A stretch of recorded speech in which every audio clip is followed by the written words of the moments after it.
Ay nako, so alam nyo ba, na 6 years na kami nagsasama ng mister ko. Oo, nakabili kami ng Durabox.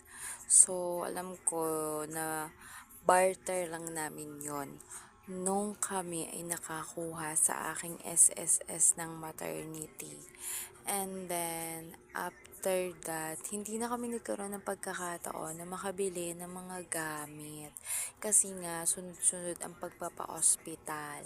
And then, kung hindi naman kami nagpapa-ospital, syempre, nagbabayad naman ng utang. So, ganun umikot yung aming pagsasama ni Mister. At every time na ako ay maglalaba, at ako ay magtitiklop, ay talaga namang mabibisit ka kasi nga ganito o pare na ang itsura. O, tingnan mo yung mga damit. Kasi nga ni, wala nga kasing drawer. O, ayan, o. Ganyan ang itsura ng aming mga damit. Yung mga damit namin to kay nanay, ay nako, Diyos ko Lord, mga nakasako-sako. O, diba? Ganun yung effective pag wala kang sariling bahay. Hindi ka makapundar ng mga gamit. Alam mo yon.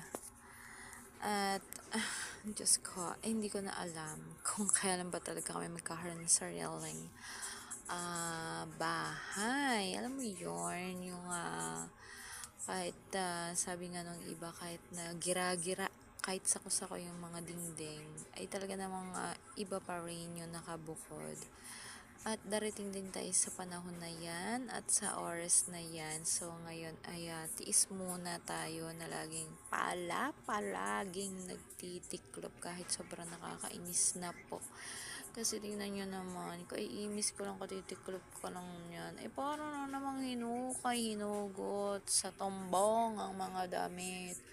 Maigi-igi pa nga yung damit ni Mira nakaayos-ayos, pero maraming tiklupin ang person kasi nga 'di ba naglabahan tapos ay 2 days lang, and then ayun nga, at naglaban na rin ang aking yung asawa ng aking master. Ayun nakasampay na sila.